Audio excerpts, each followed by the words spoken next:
Saya akan masuk judul spiritual upgrade ini, saudaraku. Berapa banyak dari saudara yang menyadari roh kita, our spirit need upgrade. Roh kita butuh di-upgrade, saudaraku. Jangan lupa, saudara. Kita manusia ini diciptakan Tuhan terdiri dari 3 bagian. Roh, jiwa, tubuh.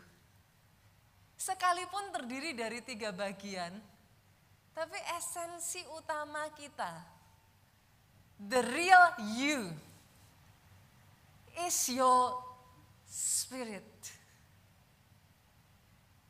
Kita yang sesungguhnya, diri kita yang sesungguhnya ini adalah roh kita, saudaraku. Kita ini bukan pribadi yang punya roh loh, Pak. No. We are spirit. Kita ini roh. Roh yang punya jiwa tinggal di dalam tubuh. Itu sebabnya nanti satu kali kelak, saudaraku, ketika sudah waktunya kita dipanggil pulang, kita kembali ke rumah Bapak, tubuh ini enggak dibawa. Kita enggak memakai tubuh kita lagi. Tubuhnya sudah ditinggal. Itu sebabnya saya katakan, kita bukan tubuh kita ini, Bu. No. Tubuh ini akan kita tinggalkan. Kenapa? Karena pada saat Tuhan menciptakan kita, awal mula Tuhan menciptakan manusia, Dia bentuk saudara dan saya ini dari debu tanah.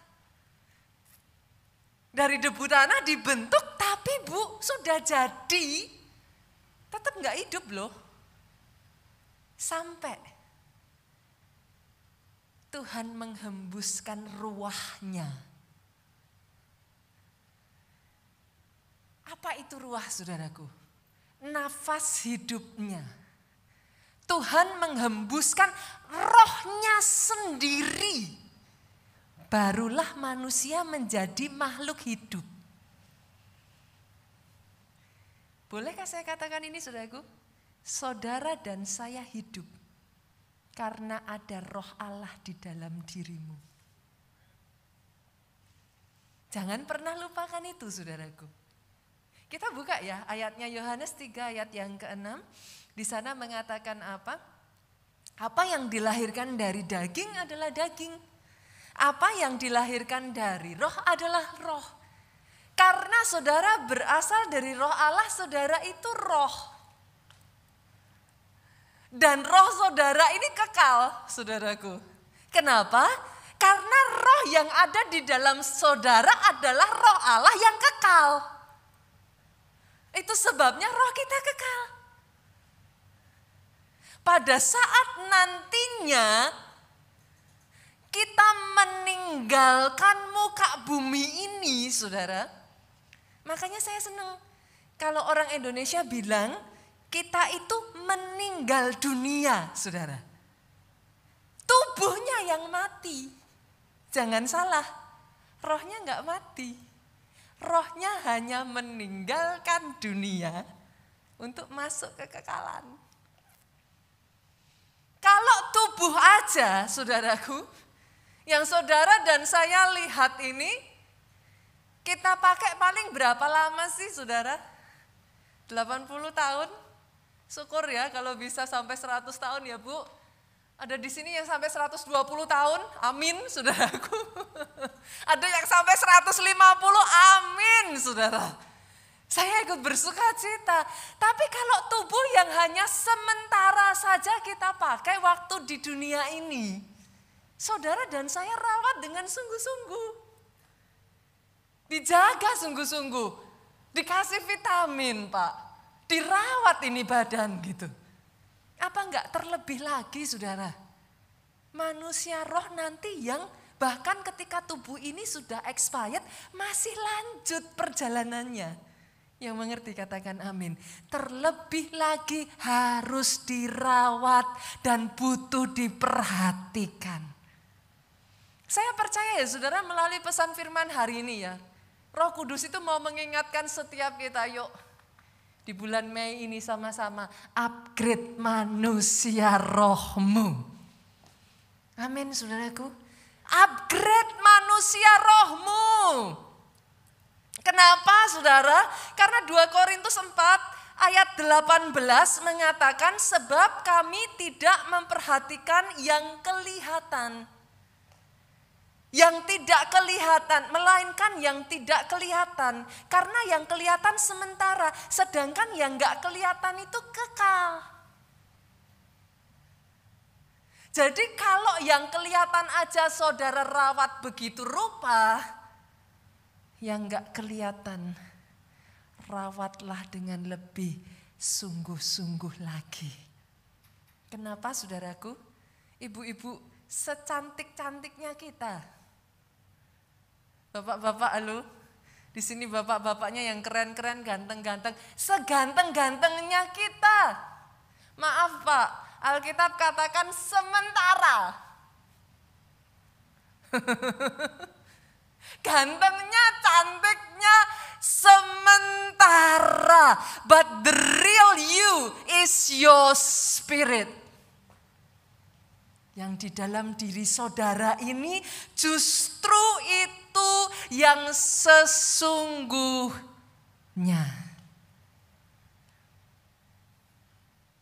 Kita perlu mengupgrade manusia roh kita, saudaraku.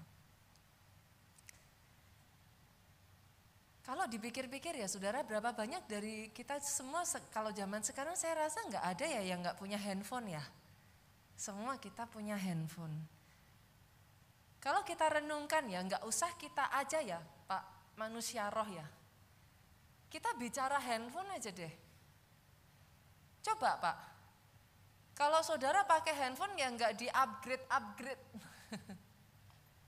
Apa jadinya? Saudara mau download Peduli Lindungi aja nggak bisa, saudara stuck. Itu kenapa? Karena kapasitasnya kecil.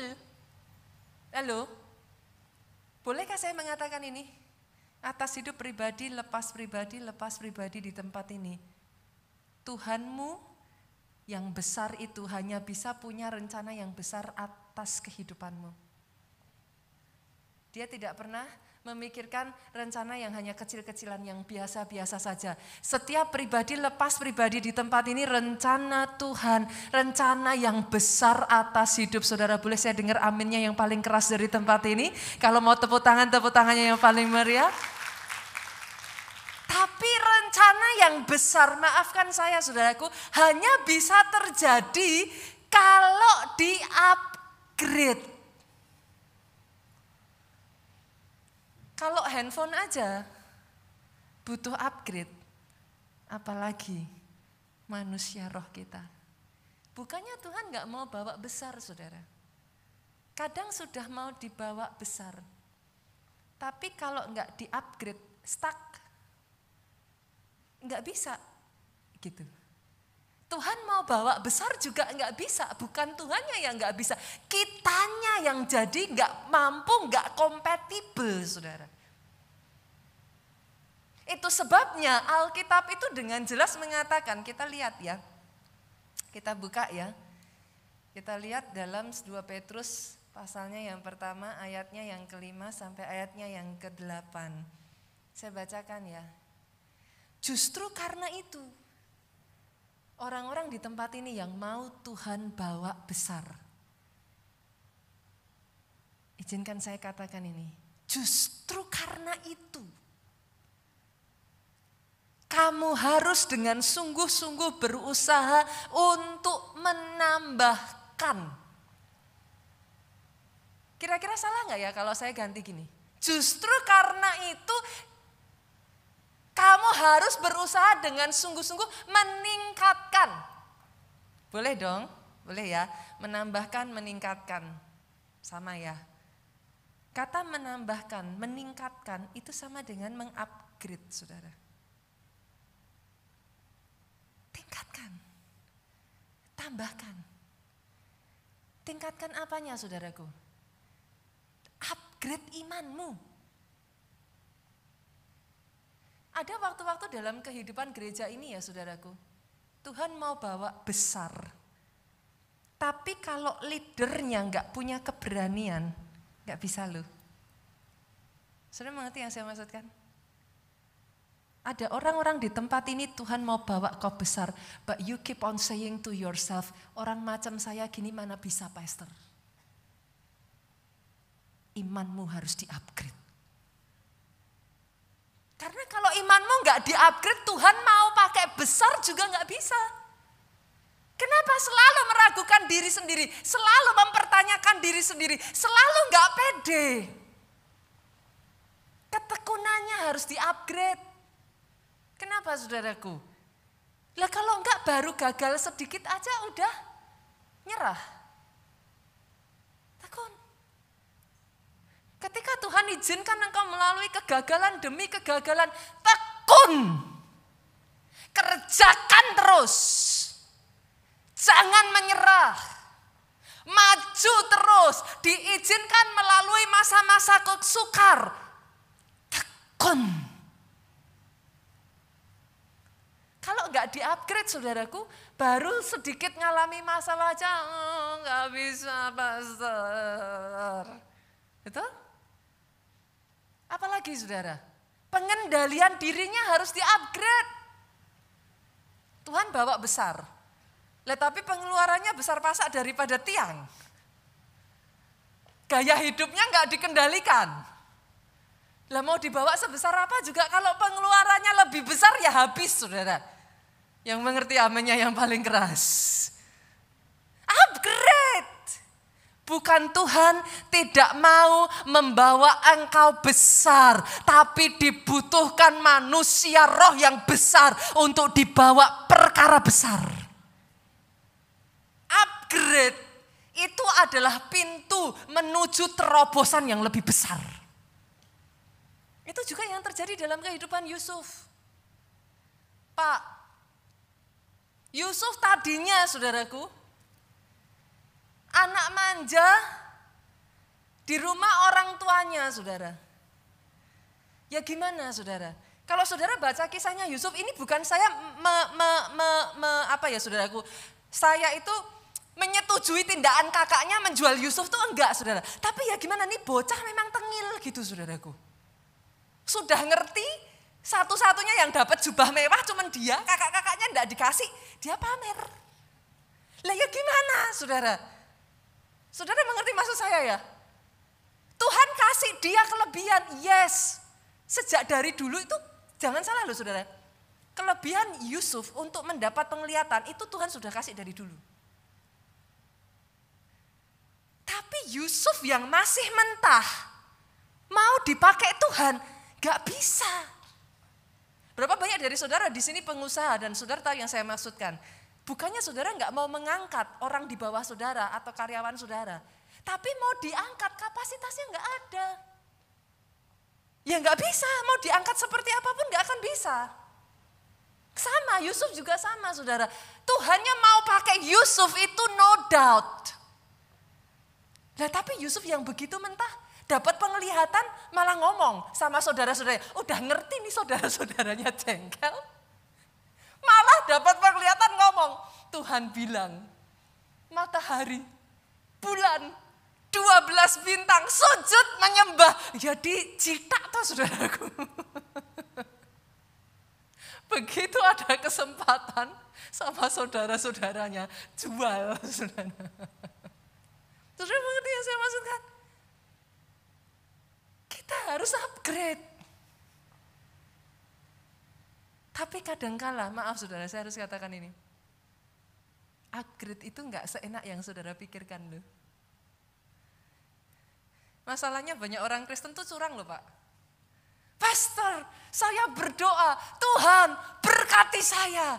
Loh, orang semua mau diberkati kan, amin?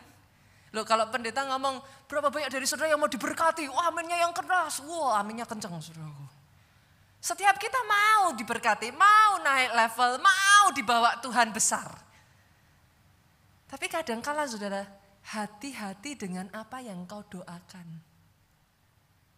Tuhan, berkati aku. Loh, untuk bisa diberkati, disiapin. Yusuf dapat penglihatannya jadi pemimpin. Semua sujud.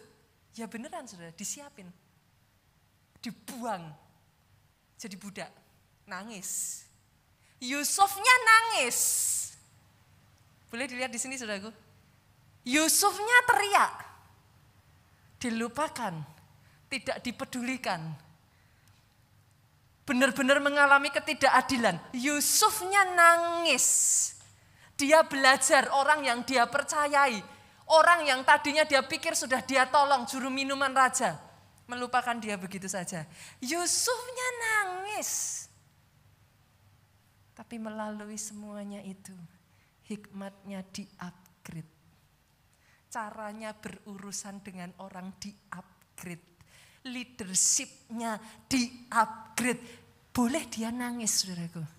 Tapi Tuhan lihat Yusuf, Tuhan berkata, anakku ini sekarang sudah siap.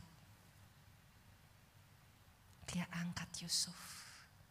Saya berdoa atas tempat ini, ada orang-orang yang akan diangkat Tuhan, dipersiapkan, punya hati yang mau mengupgrade diri sehingga bisa dibawa Tuhan besar. Pastor, kalau gitu apa yang harus diupgrade dalam hidup saya? Apa saja yang perlu diupgrade dalam hidup saya? Yang pertama, saudaraku, ternyata hikmat itu bisa diupgrade. Kita buka ya ayatnya. Amsal pasalnya yang ke-1 ayat pertama sampai ayatnya yang ke-5, saudara. Amsal Salomo bin Daud Raja Israel. Untuk mengetahui hikmat dan didikan. Untuk mengerti kata-kata bermakna. Hikmat itu membuat yang tadinya kita nggak ngerti jadi ngerti gitu, saudara. Yang tadinya kita nggak ini maksudnya apa ya? Tuhan maunya gimana ya? Akhirnya yang muncul adalah komplain-komplain sungut-sungut, saudara. Tapi ketika kita dilatih Tuhan dan kita ngerti, saudara, yang muncul ucapan syukur. Kita lanjutkan ya. Untuk menerima didikan yang menjadikan pandai, hikmat itu menjadikan kita pandai. Serta kebenaran, keadilan, dan kejujuran. Untuk memberi kecerdasan kepada orang yang tak berpengalaman. Ingat ya saudara, kecerdasan ini, cerdas dengan pinter itu beda loh. Cerdas itu salah satu bagian dari manusia roh. Kecerdasan itu ada kaitannya dengan pertumbuhan manusia rohmu. Itu sebabnya saya menemukan, sangat sering saya mendapati saudaraku, anak-anak yang hidupnya udah ketemu Tuhan, gak tahu gimana dia lebih mateng. Itu cara berpikirnya itu jadi lebih dapat. Saya melayani di Samuel Moment ya saudara, anak-anak yang tadinya belum sampai ketemu Tuhan, itu tuh kayak apa ya saudara, kayak gak punya nggak punya visi masa depan gitu Bu. Dia nggak mikir jangka panjang. Ya cuman happy-happy aja doang. Kalau bahasa saya itu kayak dalamnya itu kayak kosong gitu saudara. Bukan kosong, nggak ada rohnya loh saudara, salah. Tapi rohnya itu kayak dormen, tidur gitu. Begitu itu dibangkitkan, saat Samuel Moment dia tuh ngalami kepenuhan Roh Kudus, itu tiba-tiba terjadi perubahan. Terjadi perubahan. Signifikan sekali saudara. Saya pernah cerita kepada saudara ya, satu anak nakal. Nakalnya minta ampun beneran. Kalau ini nakalnya udah bukan nakal yang tingkat, ini nakalnya udah tingkat dewa saudaraku. Ini jenis nakal yang kayak bukan cuma sekedar ya anak kecil lah Bu, main-main, enggak saudara. Ini jenis nakal yang temennya duduk di depannya kayak gitu, bawa teh gitu ya saudaraku, tehnya dia gitu dituangin ke mukanya temennya saudara. Jadi emang nakalnya tuh nakal saudara. Temennya makan gitu ya saudaraku, dia cari kecoa, kecoanya masukin piringnya temennya. Gitu. Tapi saya nggak bisa nyalain dia karena ketika saya lihat sejarahnya, bukan membenarkan sekali lagi saudaraku, tapi saya melihat sejarah anak ini saudara, itu udah pindah tangan berapa aja gitu.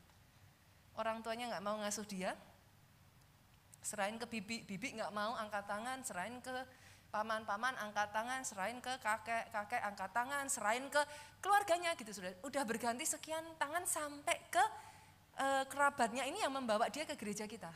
Gitu. Saudara tahu ketika dia dijamah Roh Kudus, anak yang tadinya nggak punya pikiran tentang masa depan, isinya cuma nakal ya saudara. Dia jadi punya leadership yang kuat sekali. Kali kedua dia ikut Samuel Eagle Camp. Eagle Camp itu ISBC saudara, untuk anak-anak. Itu yang pertama dia usilin teman-temannya begitu rupa ya saudara. Yang kedua kalinya dia ikut Eagle Camp ya saudaraku. Itu Eagle Camp tuh ada satu sesi di mana kita tuh outbound, anak-anak tuh diajak kayak ketentaraan gitu saudaraku, outbound. Jadi ada tantangan-tantangan alam seperti itu. Ini anak ya saudara, memimpin teman-temannya. Yang tadinya anak dibenci, benar-benar apa? Kalau orang Jawa bilang itu mbambung, apa sih saudara? Saudara tahu bahasanya. Dia tuh benar-benar seenak-enaknya sendiri gitu saudara. Di ISBC itu ya saudara, teman-temannya udah nyerah pada nggak kuat ikut trekking. Trekkingnya itu mengharuskan kita bawa beban hidup, jadi kayak baju-bajunya apa tuh, kopernya apanya segala macam, kalau mereka bawa itu harus dibawa pada saat trekking saudara. Saudara tahu anak ini ya, semua tas-tas teman-temannya yang sudah teman-temannya pada nggak kuat ngeluh ya, diambil sama dia, satu kelompok itu sekitar 7-8 orang, dia ambil tas-tas itu, dia pegang semuanya, dia panggul semuanya sudah, dan dia berkata ke teman-temannya, kalau aku bisa, kalian semua bisa. Mereka mengikuti anak ini sampai akhir sudah. Bisa berubah begitu saja sudah. Kenapa? Karena di-upgrade. Orang yang hikmatnya di-upgrade dengan enggak di-upgrade, itu beda jauh. Sebelum di-upgrade, banyak keputusannya tuh sama banyak salah aja. Pastor saya sudah melayani, pastor saya sudah pondok Daud, pastor saya sudah ini dan itu. Tapi kenapa ya? Gak tahu gimana ketika berusaha bisnis, keputusannya tuh salah terus. Saudaraku. Analisanya itu gak tepat gitu. Jadi yang ada gagal. Tapi setelah di-upgrade, ini yang terjadi pada Salomo, saudara. Kalau saudara mau cari di dalam Alkitab ya, sebelum Daud mengangkat Salomo menjadi raja, kisah Salomo tuh gak pernah keluar muncul, saudara. Coba saudara cari dalam Alkitab. Salomo tuh gak pernah diceritakan. Kita gak ngerti siapa Salomo ini selain daripada dia satu dari sekian banyak anaknya Raja Daud. That's it. Gak pernah ada cerita tentang bagaimana Salomo berbakat, apakah dia orang yang that's it gitu. Tapi satu ketika dia diangkat menjadi raja oleh Daud, disitulah Salomo tersungkur di hadapan Tuhan. Dia minta satu doa dan doanya didengarkan Tuhan. Tuhan tambahkan hikmat atas hidupku. Tadi berusaha dengan sungguh-sungguh meminta tambahkan hikmat, upgrade hikmatku Tuhan. Doa itu sampai ke telinga Tuhan, saudara. Tuhan upgrade hikmatnya Salomo. Begitu Tuhan upgrade hikmatnya Salomo, disitulah saudara mulai mendengar kisah-kisah tentang Salomo. Bagaimana Salomo membawa satu bangsanya masuk pada kejayaan. Setelah hikmatnya di-upgrade, Pak. Tadinya bukan siapa-siapa, Salomo itu enggak pernah diceritakan saudara dalam Alkitab. Enggak pernah muncul namanya. Dia bukan seseorang yang kayak extraordinary, no. Dia hanya anak raja biasa. That's it. Maybe that's you. Itukah yang saudara rasakan? Tapi dengar hari ini. Kalau kau mendengar firman ini, kau responi, dan kau datang di hadapan Tuhan, minta Tuhan upgrade hikmat atas hidupmu. Ketika Salomo berdoa ya saudaraku, upgrade hikmatku Tuhan.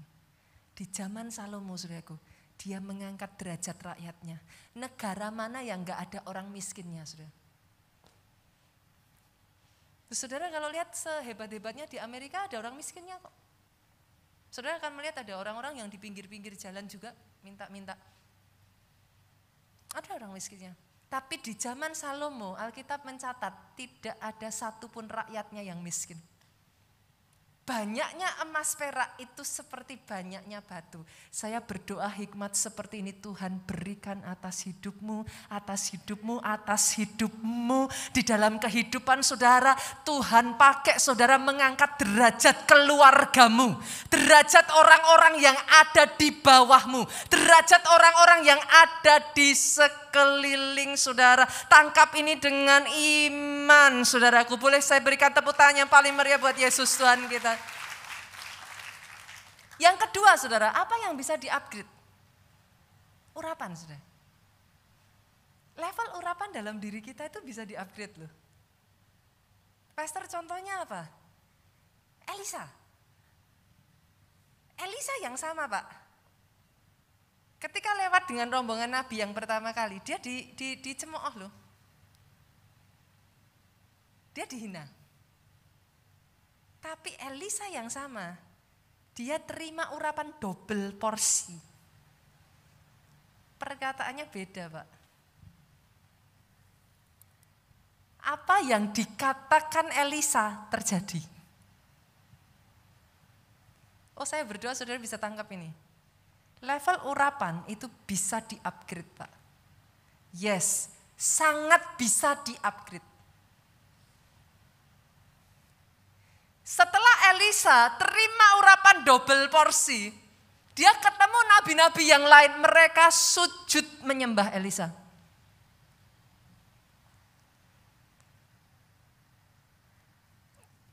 Jangan menyerah pada masalahmu, saudaraku. Upgrade level urapan dalam hidupmu. Taklukkan masalahmu, sujud di bawah kakimu.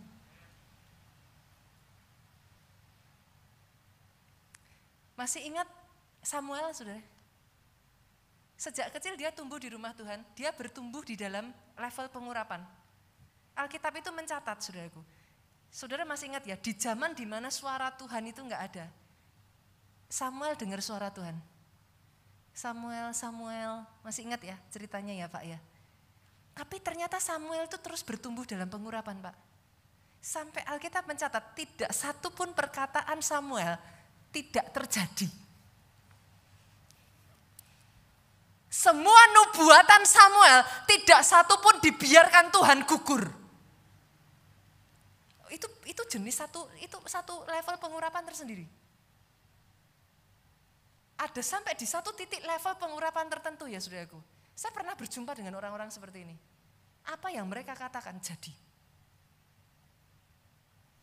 Pastor, apa yang harus saya lakukan untuk saya bisa ngalami level pengurapan yang seperti itu? Mau gak mau Bu, bayar harganya. Gak pernah ada cara instan yang saya tahu ya Pak. Gak pernah ada cara instan. Seumur hidup saya tahu orang-orang yang Tuhan pakai sampai demikian rupa. Bayar harga mereka gila. Saya berdoa saudara dimampukan untuk melakukan itu. Jangan mau hidup biasa-biasa Pak, serius. Jangan mau hidup dikalahkan masalahmu. Jangan mau hidup jadi orang ordinary. Dalam hidupmu saya berdoa ya saudaraku. Cerita tentang dahsyatnya Tuhan tidak henti-hentinya terjadi atas hidupmu. Jangan hidup dengan pengurapan masa lalu. Orang yang hidup dengan pengurapan masa lalu ceritanya cuman kayak gini, Dulu Tuhan adakan ini. Lah sekarang saudara mengerti yang saya maksudkan? Level up your anointing. Orang-orang seperti ini apa yang mereka katakan? Mereka mendoakan orang-orang akan geleng-geleng. Sorry ya saudara, bukan orangnya yang berkuasa ya saudara. Tapi the level of anointing dalam hidupnya dia itu membuat apa yang tidak bisa jadi bisa.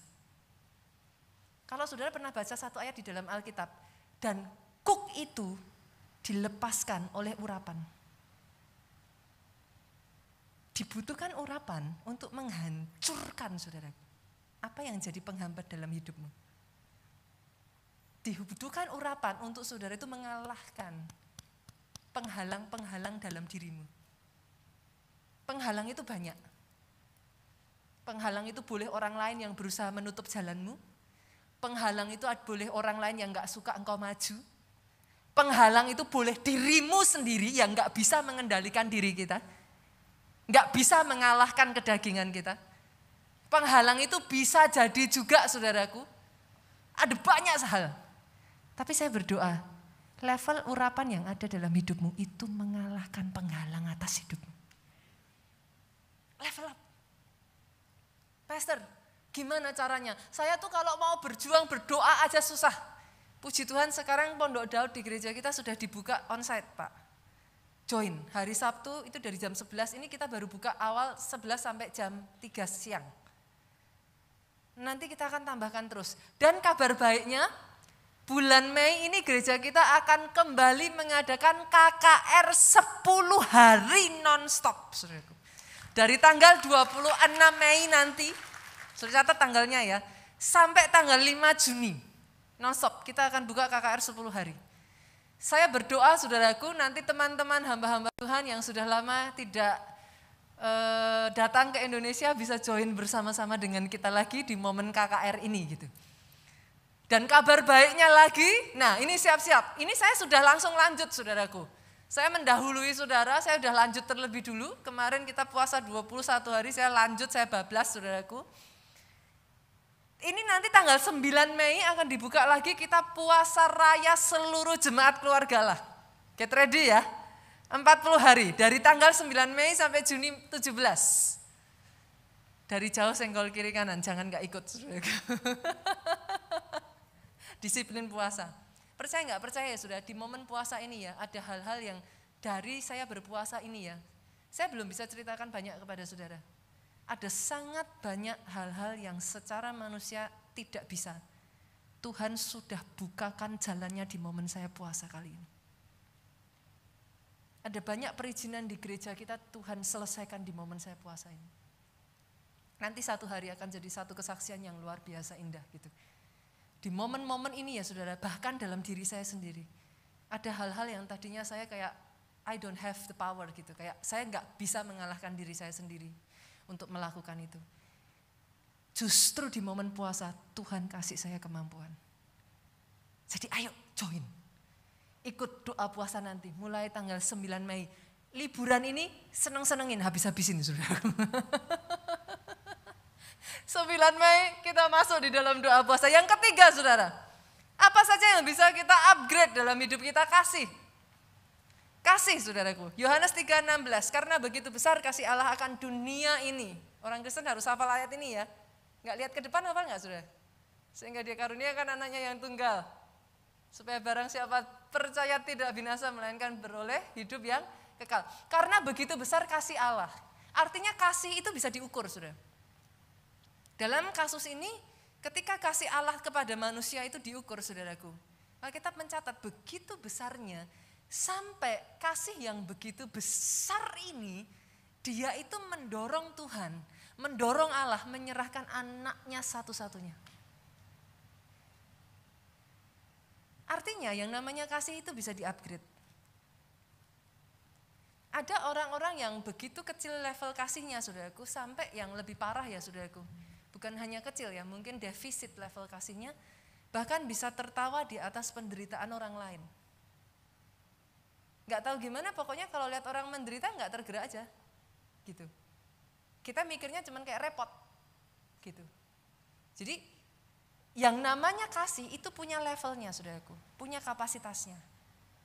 Kalau kapasitas kasih kita masih kecil saudara, kita bahkan gak tergerak untuk membalas kebaikan Tuhan. Gitu? Kita nggak tergerak. Orang-orang yang di luar sana butuh Yesus juga kita nggak tergerak. Karena level kasihnya masih kecil. Ini yang terjadi pada Petrus saudaraku.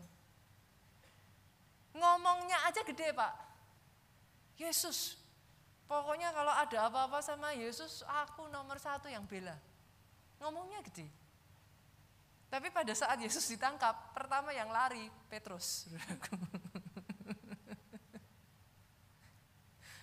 Pada saat ditanya, kamu muridnya Yesus ya? Kalau di gereja angkat tangan, yes, I love Jesus. Gitu. Sama Petrus juga saudaraku. Kamu muridnya Yesus ya? Petrus apa? Enggak, bukan. Yesus yang mana ya? Enggak kenal, enggak tahu. Petrus menyangkal Yesus 3 kali. Kenapa saudara? Kapasitas kasihnya masih kecil. Digerakkan ya nggak bisa.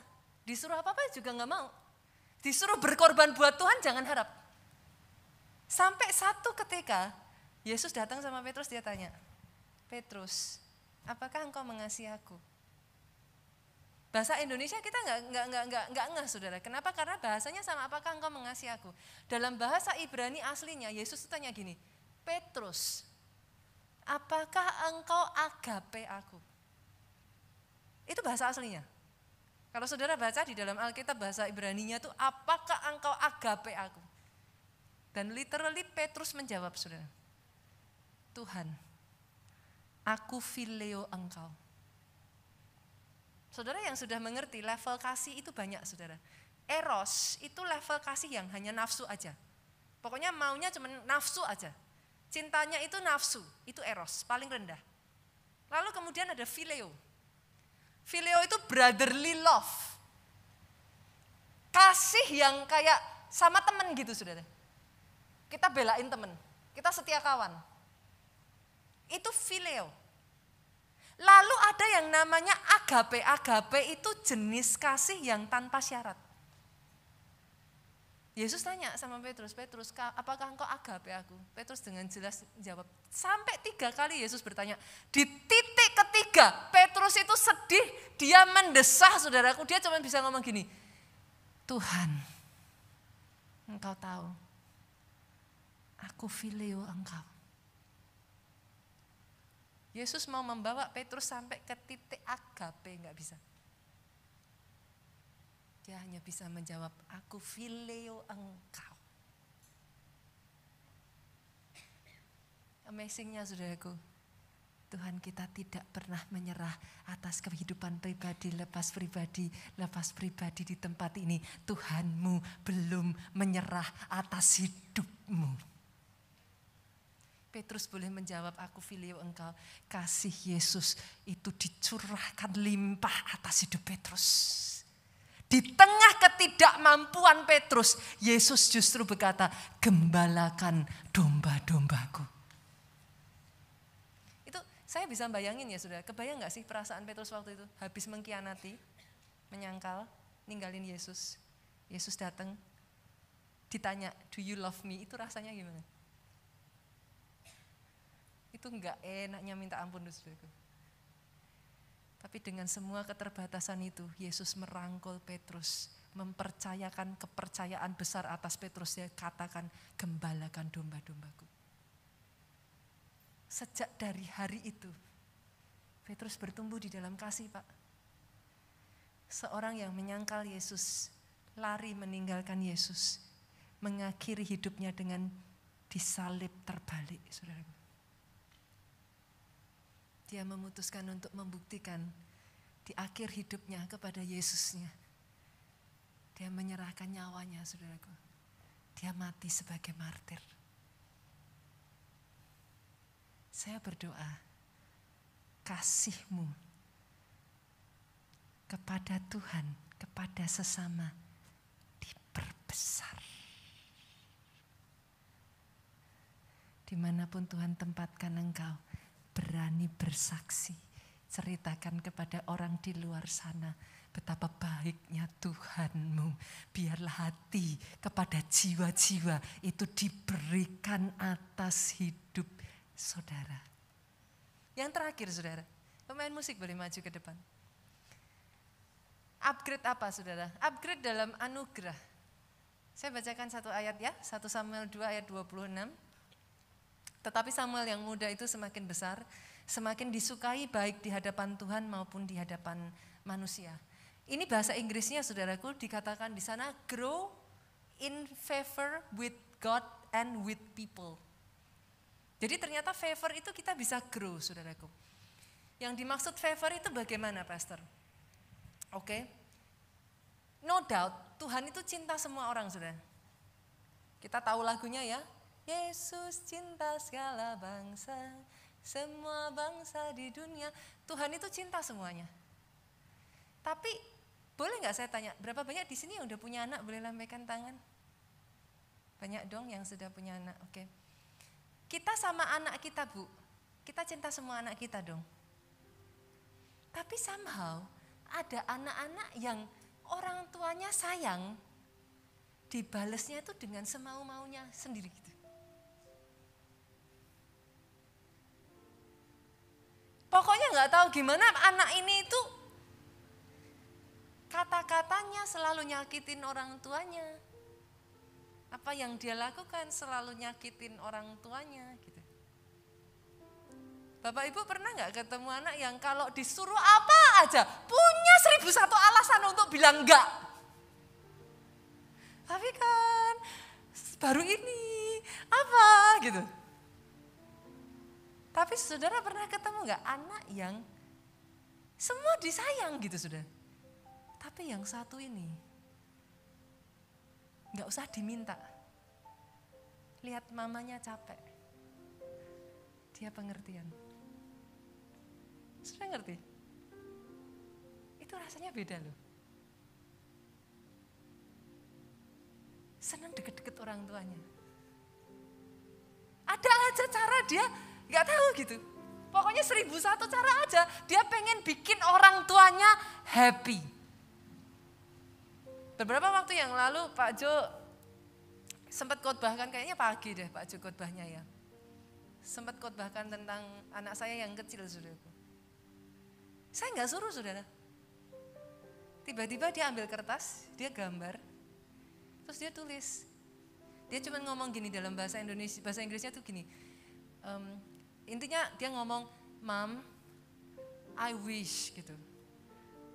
Kalau dalam bahasa Inggrisnya tuh, I know aku tuh nggak cukup sering ngomong how much I love you gitu. But you are the perfect mom, you are the best mother ever in the world.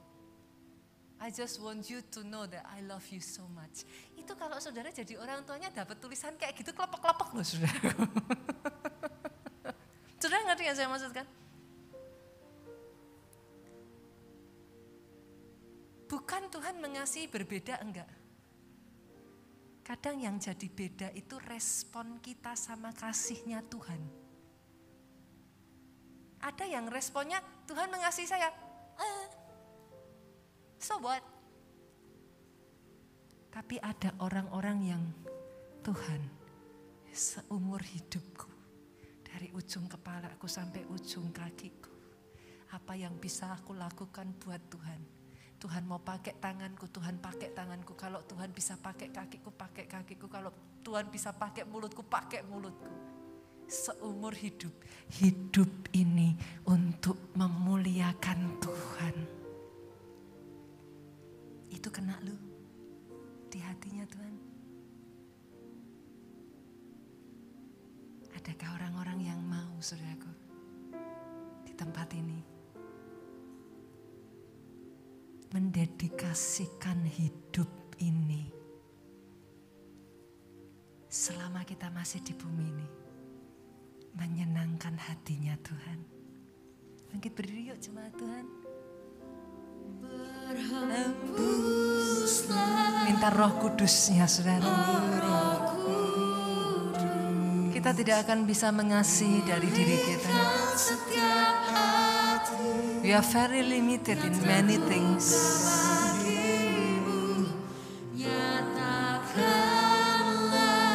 Tapi ada waktunya, saudaraku, ketika Roh Kudus itu memenuhi saudara begitu rupa.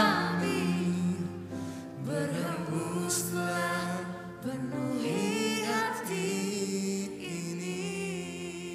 Saudara dipenuhi dengan kasih-Nya. Hati yang meluap. Boleh gak ya saudara, saya minta jemaat keluarga kelas 1 ini aja. Waktu kita di bumi ini gak banyak. Tapi saya berdoa, jadilah orang-orang perkasanya Tuhan di muka bumi ini. Saya bersyukur ya, manusia jasmani kita itu terbatas. Kebayang nggak saudara, kalau tinggi kita ini unlimited gitu. Kayaknya masuk gereja nggak bisa ya. Saya bersyukur sampai batas usia tertentu kita berhenti bertumbuh. Tapi kabar baiknya rohmu itu unlimited. Dan saya perkatakan, saya melihat raksasa-raksasa roh di tempat ini. Saya perkatakan, saya melihat raksasa-raksasa roh di tempat ini. Seorang raksasa ya saudara, dia berjalan saja, jejak kakinya tidak akan dilewatkan. Semua dari kita akan pulang kembali kepada Bapa. Tapi jejak kakimu itu akan ditinggal di bumi ini saudara. Pertanyaannya, jejak kaki seperti apa yang kau tinggalkan? Ordinary people yang bahkan hidup berlalu begitu saja dan hilang begitu saja. Akan henti-hentinya kesaksian demi kesaksian demi kesaksian, kisah demi kisah, cerita demi cerita tentang bagaimana dahsyatnya Tuhan dalam hidupmu. Diberkati pelayananmu saudaraku, diberkati pemberitaan Injilmu. Pulanglah dengan membawa sukacita. Damai sejahtera Allah Bapa, cinta kasih Yesus Kristus, persekutuan dengan rohnya sekarang sampai selama-lamanya. Engkau yang diberkati katakan dengan suaramu yang paling keras. Amin.